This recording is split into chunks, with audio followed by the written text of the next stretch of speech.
Hello, my name is Sharon Rabb, and I am so very honored to have this privilege of joining you to celebrate Hope's House. I want to also congratulate your pastors.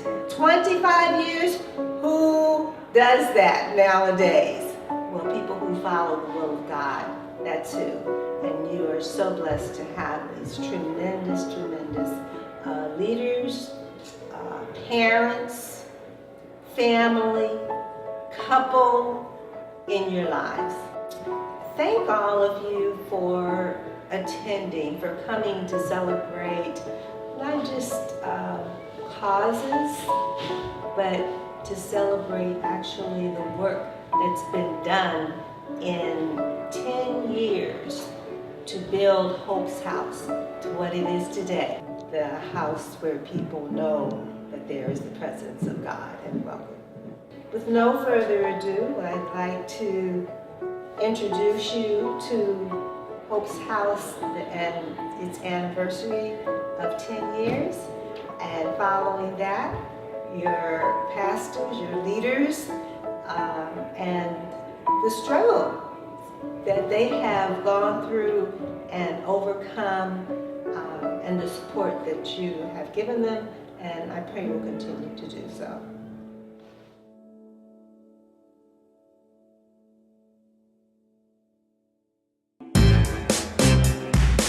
Hope, to desire with expectation of fulfillment. House, a shelter. These are simple words, but to live them out, to be them, is not such a simple act. Neither was the journey that took 12 people from a Bible study on CSUN's campus to a now thriving and dynamic ministry, boldly proclaiming and demonstrating to both the churched and the unchurched that they can find hope, opportunity, purpose, and encouragement in Jesus Christ. This is their story. We are their legacy.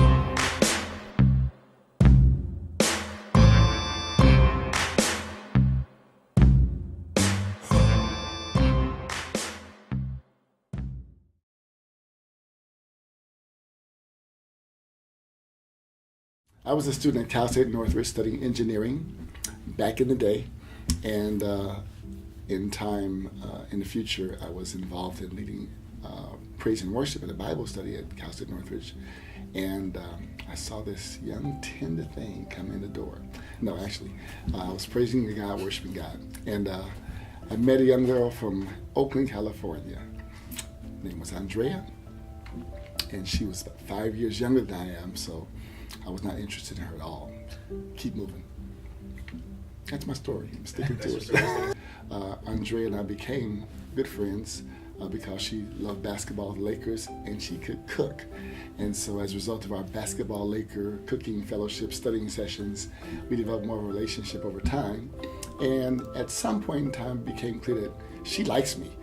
So I had to decide, do I like her back? And actually, I liked her too. In math several times, passing and failing courses. I knew a little bit about math, and she was, I think, in a calculus course for business. Yes. And so I was able to help her somewhat with that. But in helping her, I helped myself to some other things along the way. Fellowship, food, and other things I won't mention here. You're going to have to clean that up.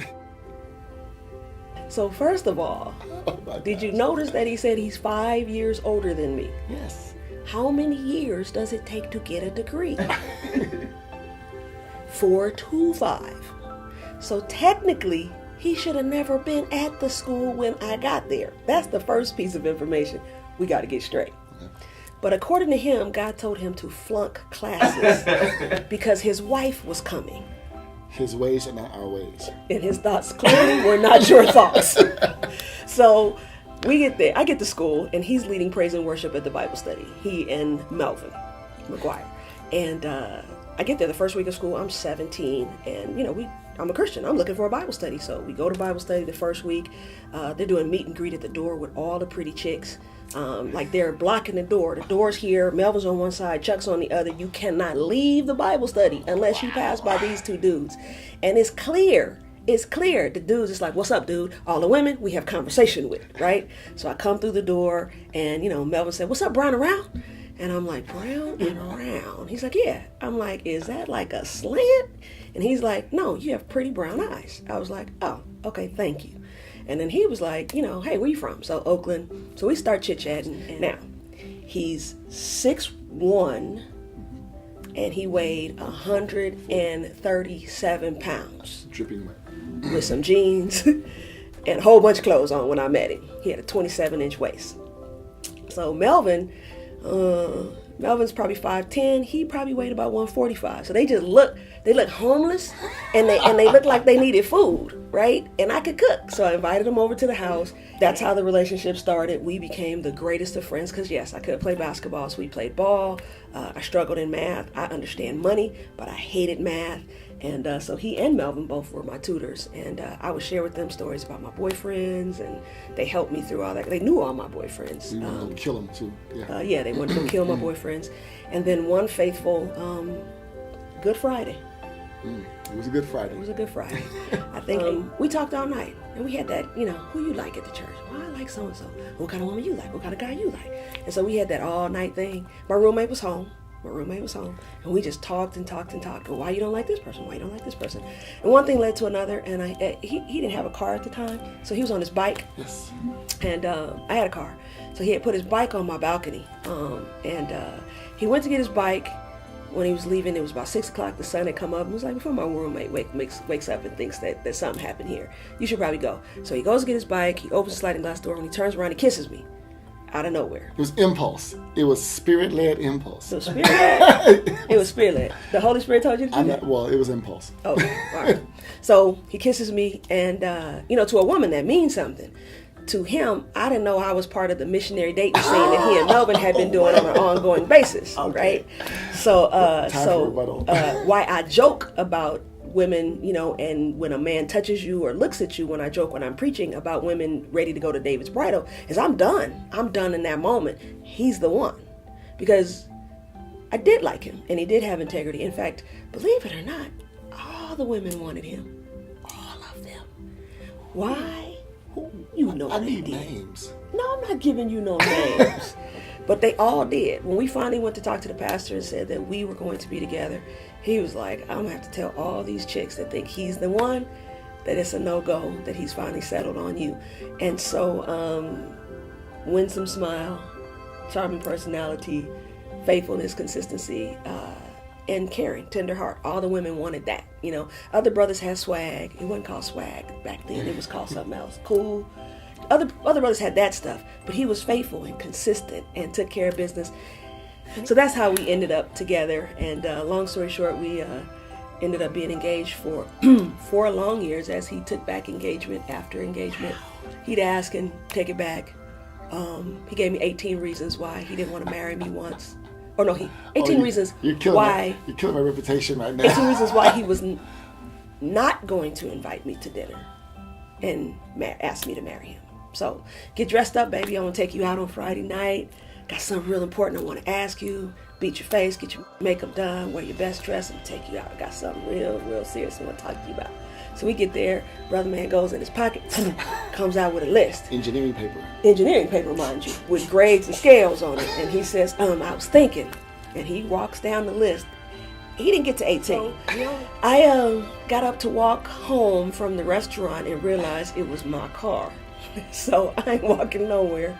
And we drove home in silence. Well, this story does have a happy ending since we are here at 25 years. So there is hope. This is why we call it Hope Fellowship.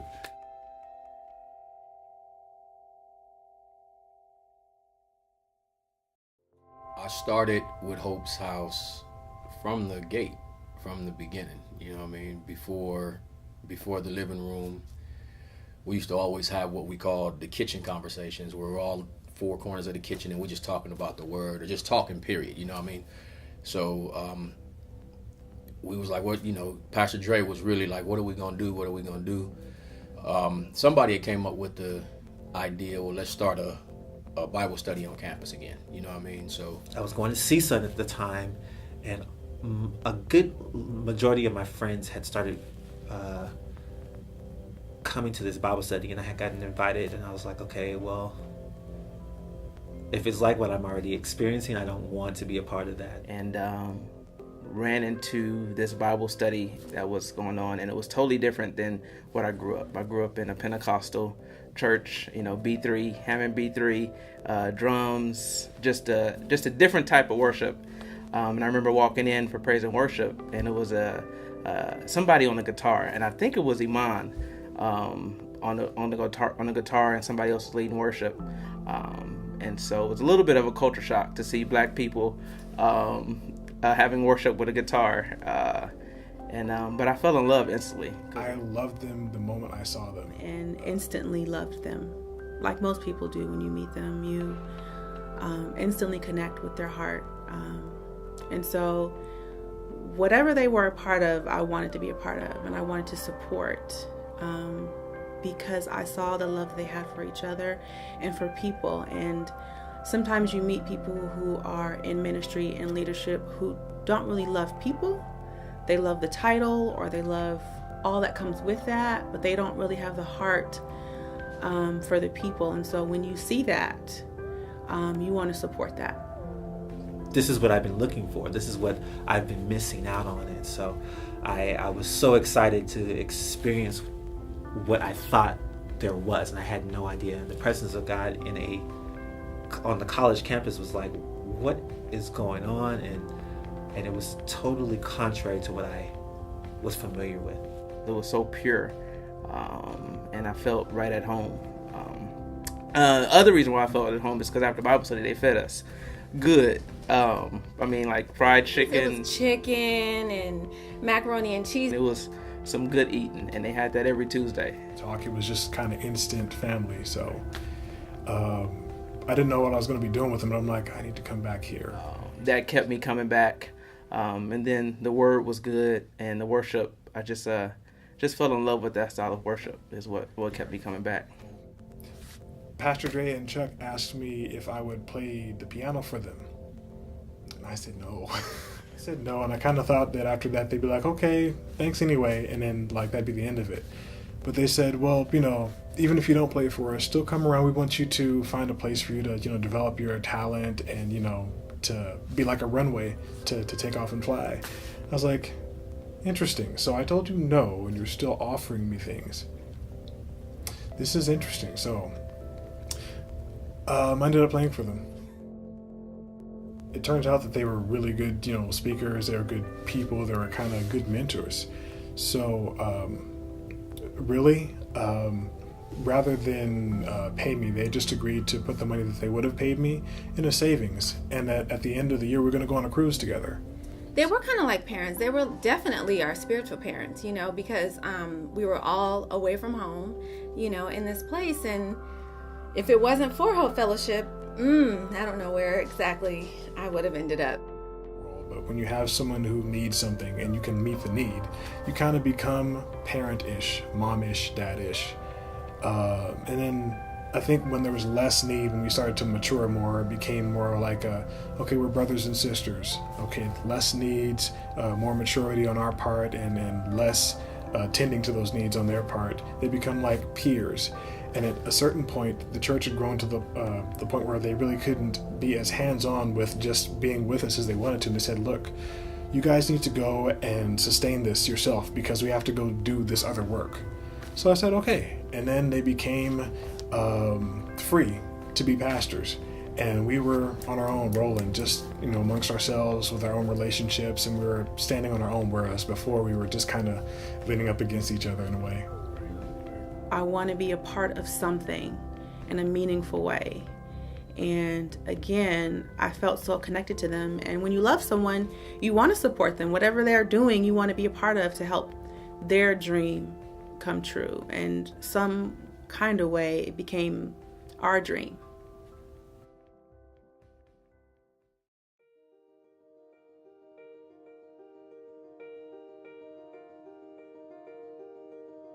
Begin to happen. The Bible study begins to grow. The students are coming out of the woodwork.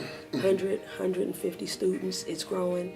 And then the students say, we're coming to your house on Sunday. Have church. You've lost your mind.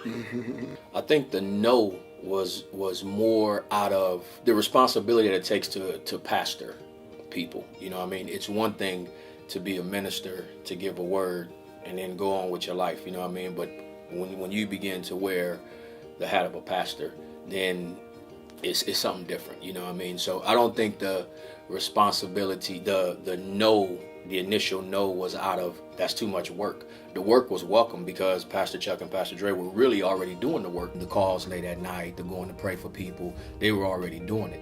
But that's still functioning under one hat. So I think that was more of, hold up with that. By the way, that's a little ghetto to be having church. Now, mind you, we got ordained in our house over the story about churches starting in the house, but for some reason that's ghetto to us, and we're like, we're not doing that. So they asked week after week, and then finally they said this little key thing: why don't you pray about it like you always tell us to do? And we said, Are you checking us on? oh yeah, okay, so now we're supposed to pray. Right, now you listening. We wanted more. You know, it was kind of our demand. We wanted, we went from just a regular Bible study, you know, and being on campus and having all these great, you know, things happening on campus to, well, we don't have a church, you know, and we need something more than just Tuesdays, you know. And we were just asking, can we have a service on Sunday? Instead of, for myself, driving back to LA to my home church, and some other people driving to their home church, can we just do this once a month on Sundays, just so that we're fed spiritually, we can eat, and we can get back to study for finals or whatnot? It took a little bit of convincing. So we pray, and I'm hoping to God he hears no, because I'm going to submit. I'm really going to submit. Now you want to submit. Yeah, now I'm going to submit, right? And so we pray separately. We do. And And we then- like, what's your answer? What's your answer? You go first. You go first. So the answer from both of us was yes. And we both knew that. We like, oh gosh, we don't want to do this, but God is saying yes, and it was a clear no-brainer.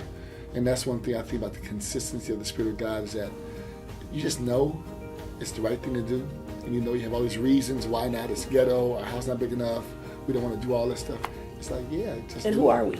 Who are we? Who are we to do it? Yeah. Who Because are we're we? just Chuck and Dre. Yeah. But it was fun. We had Yeah. about 25 people show up. Our neighbors were real upset with us for Sunday morning, all the activity on the block. We let them know. I preached. He led worship. Mark Costin was on You know, keys. it was just very small, intimate initially, Bible study like, you know, with the Sunday morning kind of praise and worship added to it. And again, that's, you know, where we continue to get fed, both naturally and spiritually, because Pastor Dre cooked up a storm. I cooked macaroni and cheese and had some collard greens and some yams and cornbread and fried chicken and peach cobbler and lemon meringue pie all day Saturday. We had church on Sunday, and then we went to the dining room. We ate. It was all students. So we slept, various couches, got up, ate some more, played some games, goofed around, and that was that. And we thought, that was cool. Go back to doing Bible study next week. Go to the church of your choice Yes. next week. And so they did, and they requested again, and we said, okay, maybe we'll do twice a month. We just started having church with a few of us, and then I think a few of us invited a couple people, and those people invited other people, and those people invited other people. And I think it just grew and developed from there. As the story went from the springtime of 2003 to the fall, or to the end of August, we've gone from 1 to 2 to 3 to 4 services. And little before we know it, the living room should probably only hold about 20 people, but we had 40, 50 people. It was packed to the gills. Our house was packed to the gills by the time we got to At that August. moment, we knew this was going to be larger than what the pastors ever planned, or they didn't even plan to have a church. But whatever God was doing, it was going to be larger than what we thought it could have been. So, you know, one particular was, what's the conference she puts on? Lamps conference. Yes. Pastor Bam calls us up with all the rest of the ministers. Now, mind you, all the ministers. With Chuck and Dre, okay. Yeah, we're just there, you know, to learn. Calls us up in front of everybody, and she wants all these ministers and apostles and doctors and all these people to tell their story and just give some words of wisdom. And we standing there and we're like, what in God's creation are we doing up here? He says a few words about what we're doing, you know, with the Bible study.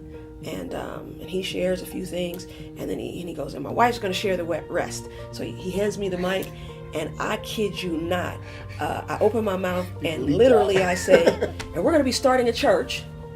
And he looks at me. What you talking about, Willis? And I can feel his body tense up. But I promise you, I'm not sure where that came from. We had outgrown the house, you know what I mean? And now it's like, what do? Well, we look for a building, you know. So we started looking for a place to have worship. I mean, that, like you said, in and of itself is crazy. The pastor's working 2 full-time jobs, a baby on the way, and then a full-time ministry that wasn't in the plan, that's being grown and being developed beyond means, which I think gave a lot of us a little bit more ownership into what God was doing. It caused us, and I don't think you see that in typical churches, this ministry or Hope's House was never really a pastor-led ministry. It was really God ordained, and we all had our individual responsibilities.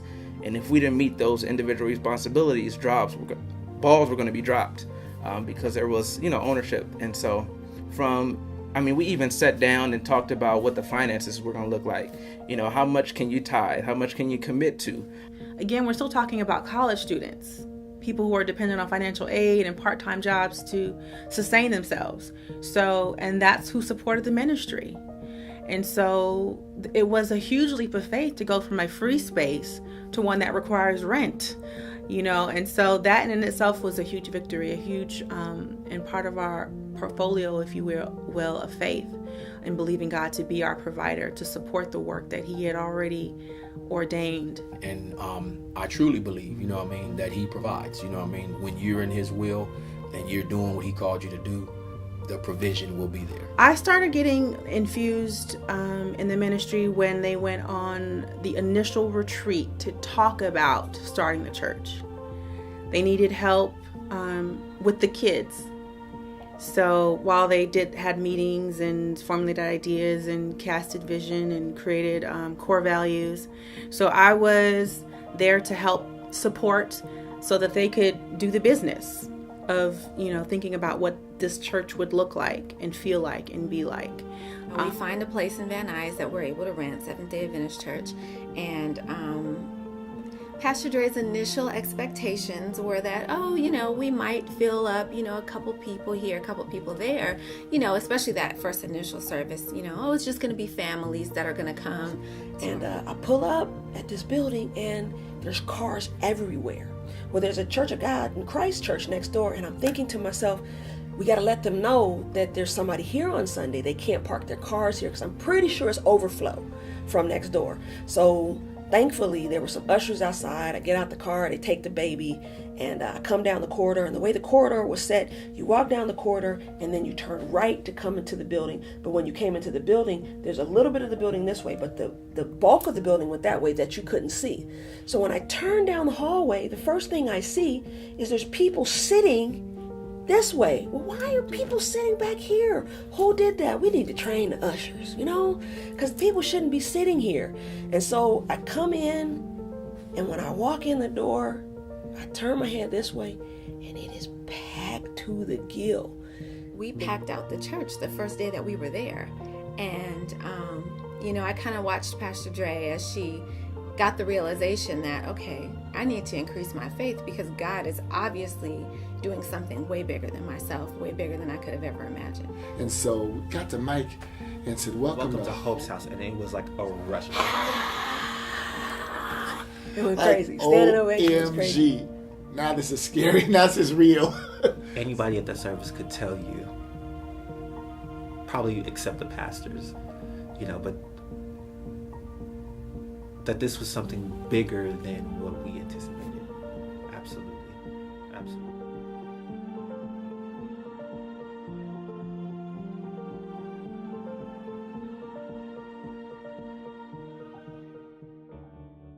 But as things began to progress, when we were standing room only, and we had to go to 2 services in Van Nuys, and then 2 services were standing room only, and we knew we had to find a new. Those moments, you keep going. This is bigger than we think. Mm-hmm. This is more. This is more than we think. Because it was never really about getting people to come so we could have the fastest growing church in the valley. It was more about creating a really safe space for people to pursue God in a very authentic way. And that's what caused it to grow so fast, because people are hungry for that. We saw this building and it had a sign on it that said available, but part of the sign had blown over and it just said able, which was very, very cool. And the funny thing is, we put an offer on this place maybe a year and a half before we actually got in. And we put our initial offer on this place, we were told that our offer was denied. Come to find out, when we reapplied for it years later, it's funny, God ordained things that I'm about to tear up a little bit, but we went from one office to another office.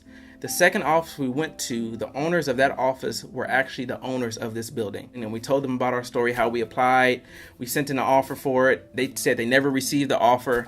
Mark had the files right there, so we go to the drawer. Mark pulls it out because he's very efficient. He pulls out the offer and he shows it to him. He goes, I never saw this. And he looks at the number. He goes, oh, I see why I never saw it. He goes, that's way less than we were asking. I said, yeah, I understand. And so, I believe at the end of the day, it was really in God's timing. We needed to know that this was really God's plan and God's hand inside of it.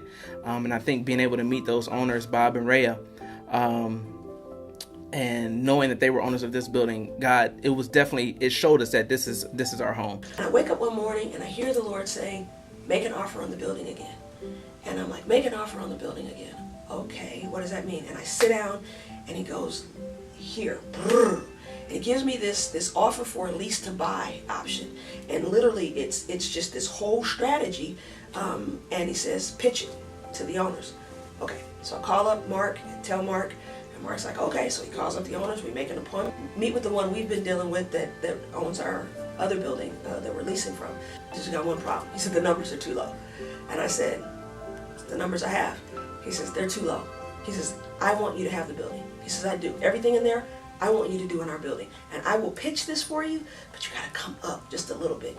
And I said, okay. And he says, but I will, whatever you give me, I'll pitch for you because I believe in you and I believe in that package and I will take it to the rest of my team. So me and Mark leave, we go back, we pray, I pray. God says, that is the number. So I go back to him, to Mark. I said, Mark, this is what the Lord says. Mark says, then let's go have a meeting. We have a meeting and I tell him, sir, if I do anything else, we will default and this deal will fall through. This is what we have. He says, I will take this and I will pitch it. We go, we do our 20th renewing of our vows. We go to the Bahamas. We take our friends with us. We have a great time. We come back. I'm driving down the street. Mark Henderson calls me. He says, what are you doing? I said, I'm driving down the street. He goes, where are you? I said, I'm pulling in my driveway. He goes, let me know when you stop. I go, okay, I'm a pastor. That's a bad call. You know what I mean? Because that means he's got news for me that is going to stop me in my tracks. So I pull up in my driveway. He's outside. Shantae is over. The kids are riding, playing and goofing around. So I pull up and I sit there and I'm tense. And I'm like, okay, I'm parked, Mark. And he says, you can pick up keys to the building. And I thought my heart was going to fall out of my chest. I'm like, what? So about a month or so later, we're having a meeting. And I noticed that my podium that my brother Rob built from scratch was missing. Kenny Lattimore decided he was going to toss it and get us a brand new plexiglass one for our come-upness, right? And he threw it in the garbage can. So I was really upset about that because that thing was near and dear to my heart because it was our first podium and my brother had built it from scratch, right? And so, okay, it's gone, that's that. Fast forward, we decided we're going to take the team over to the building to a walkthrough. We're walking around. It's an empty warehouse with nothing but cabinetry all around. And so S.A. opens up a cabinet and she goes, hey, look, they have a podium. We could have church right now in the middle of the warehouse. And so she closes it back up. She walks away. So I'm curious. So I walk over and I open it up and I look and I scream and I jump back. And I said, that's our podium. So I start screaming for him and Robert to come over. And so I said, guys, come here. I said, our podium's in here. And they got this look. So they come over. And when Robert gets over there, he jumps back because they all know it's been thrown away. God took something that was thrown away, even while we were at the old church, our callings, our ministry, and he threw it into darkness. They threw it in the trash can, much like that podium had been thrown in the trash can and considered to be worthless and without value. tossed in the garbage can with banana peels, apple peels, trash, dirty diapers, and whatever else goes in the trash. The lid, because the trash cans outside, the big ones, they put the lid down on that thing, right? And in total darkness, that podium sat there waiting to be tossed in the heap of other trash. But somebody who doesn't even know what they're doing sees value in it, takes it out of darkness, takes it out of the trash, and puts it in a place in the future, not knowing that at some point in time, the owners of that calling, the owners of that ministry are going to meet up with that podium in the future. They don't know it. The podium doesn't know it. He doesn't even know what he's doing. And on that moment, on that day, the divine purpose of God is met up, and we encounter his purpose being met out in all of our lives. And so off we go. We get keys. We go to church Sunday morning, and nobody knows this, right? So we preach. We rented a U-Haul truck. We don't tell anybody but a few people. And at the end of preaching, we get up and we tell them, ladies and gentlemen, those of you who can stay after church, we need you to roll your sleeves up, because we're moving from here, because we have a building on the other side of town, and today is moving day. And people once again go crazy. So we move. It felt like we won the lottery. It felt like like each of us, you get a car, you get a car. That's the feeling that we had as, people who had been toiling. Doing 2 services every week, setting up and tearing down every week. It was like us walking into the promised land, right? But it wasn't all milk and honey. It was not all milk and honey. We had a warehouse. It's funny, the place that we're in now, somebody's sitting right now, I don't know where you are, but somebody's sitting where me and Pastor Dre used to play basketball. Literally, I dunked on her, she dunked on me. I'll leave it at that. But there were cars where the chairs are right now. This was a storage facility. There was no carpet. It was freezing or hot depending on the day or the season. There was furniture everywhere, office furniture. It was dusty. It was just a bunch of office spaces that needed a lot of work. So it was just at that point when we first walked in here, it was just a building. That's it. We looked around and some of us were like, I don't really see where this is better than where we were. But we were thankful for what we did have. We were so thankful that God had saw fit and made a way that we could be in this space. I think that when it comes down to it, the worship and the word met the need. And it didn't matter that I needed an extra sweater, or in the summer I needed an ice cold bottle of water. It was that I need to get something so I can change, so my week will be different. So we get started on putting things together slowly but surely. We got to the point where we did have to do the renovations without us being here, just for safety reasons. So initially, we went to CSUN. We didn't think it was going to actually take as long as it did. So, we'll pop over here for a couple of weeks and then, we'll come right back. Well, that wasn't the case. We started construction on that list that the city gave us, and we were moving through it. And then April of 2009, This thing called recession? Is that the recession yeah. took over. We ran out of money, and my administrator called and said, I have 4 things. I have payroll, I have construction, I have the rent, and I have ministry stuff to pay. Those 4. He said, I can do a couple of them. That's how much money I have. I said, don't pay me and Pastor Chuck. Stop construction, pay our staff, right, and pay the mortgage. I'll be home in 3 days, and we'll figure it out. We stopped construction in April of 2009 and started trying to fundraise. I just remember Pastor Dre in the prayer room on her face often praying for the money to come in, to continue construction, and that construction would, go as planned, because we had so many plans. You never knew, what the deal was. So, we had to move back out. So we moved back out. For a small period of time, we had to meet at the movie theater. And that's where people were like, oh yeah, this is y'all on one on this one. When I tell you that we were sitting in a movie theater and we could hear zombies on one side, we could hear wars on the other side, but we were giving praises in the center, you know what I mean? But I didn't care. I was like, this is kind of cool. Who has church in the movie theater? We can go see a movie after. I mean, it was convenient to me, but it was still hard. But I feel like I don't think life is supposed to be easy and comfortable all the time. I was going to pitch to the owners, please let us out of this deal. So sorry, but we bit off more than we can chew, and I don't want to default on you. So far, we've paid rent, we're current, but I don't want to default on you, and I don't have enough to finish construction. They were telling me at the time it was another $280,000, and we had only managed to raise, in a year's time, $60,000. We're young people and artists, you know. The money wasn't huge, and I had quit my job, so it wasn't like I could just take my salary, you know what I mean, which is what we had been accustomed to doing before. And so I sat down, I did a PowerPoint, I used my MBA one more time with the owners, put a whole PowerPoint together, got them a little red thing, and I sat and I explained, this is what we said. But if you remember, and they're business people, we got this building in September of 2008, the day the government declares that the recession started. It's just impossible for us to do everything. And so I would like for you to let us out of this deal. And they looked at each other and they said, can you take us around again and tell us what you wanted to do with this building?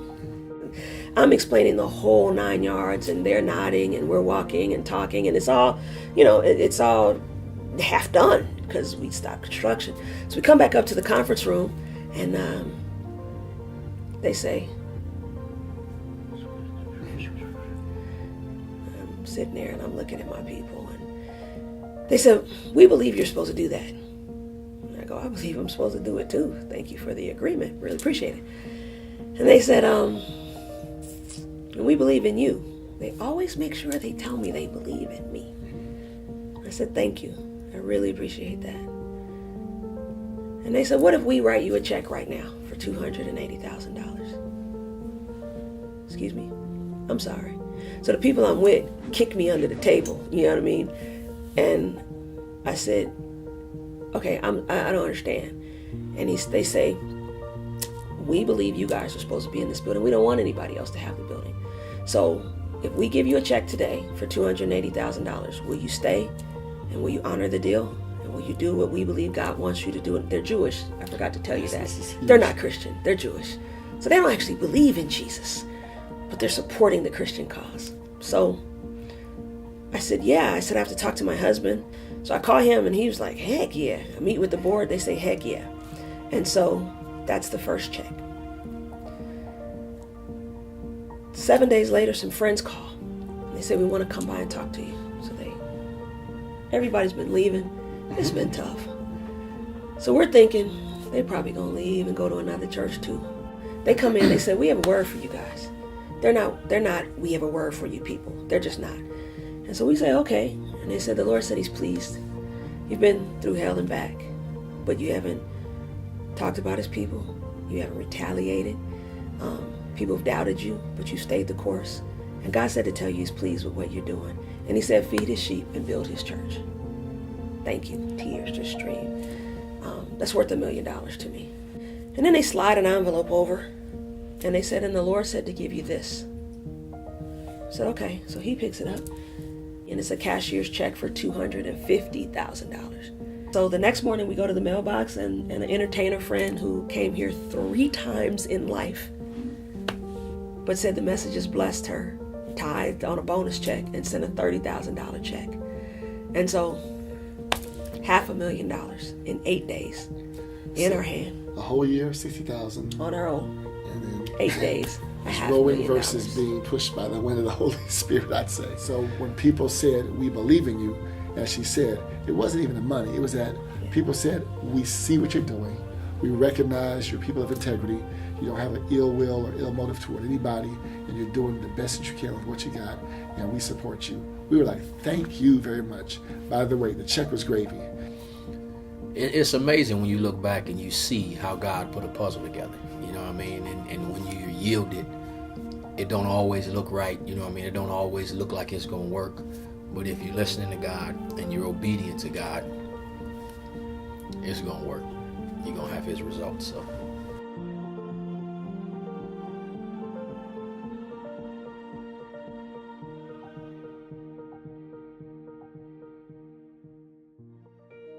I think one of the exciting things about this season, these last 10 years, it's been an opportunity to train people, leaders, and that sounds so regimented. It sounds like the armed forces, but reproducing that love, the truth, the love of God, that it'll continue on, that it will continue to be a respite for people to come in whatever walk of life, be it someone who's all the way down on their luck or somebody who's flying high, that just needs to stay connected to the love of God, to the simplicity of the love of God. So hopefully it's the same. We're just bigger, but it's the same. I see, the community getting more involved. I see us affecting the lives of the people around us. I see people coming back, grandchildren coming back to thank the pastors, for saving their mother or helping their mother get through a tough time. So I see a lot more testimonies, more families coming in, more broken people being healed here. It's only going to grow exponentially from here. This is literally 10 years in, it's still just the beginning. There hasn't been one setback yet that has stopped the thing from happening. It's maybe slowed them down. It's maybe caused people to get on their face in the prayer room and come out looking like Sophia from The Color Purple. But it's still going. I feel like it can't just be Granada Hills. We need this in Inglewood. We need this in Lancaster. I see it being modeled in Sacramento or in Nevada, just kind of being taken all over the world. It's going to be a place where God can trust that his presence is going to be there, be a safe place for people to get whole. This is going to be the place where you can find hope. So there's lots to be done. We will plant churches. There will be a church in the Antelope Valley. There will be a church in the IE. There will be a church in Los Angeles proper.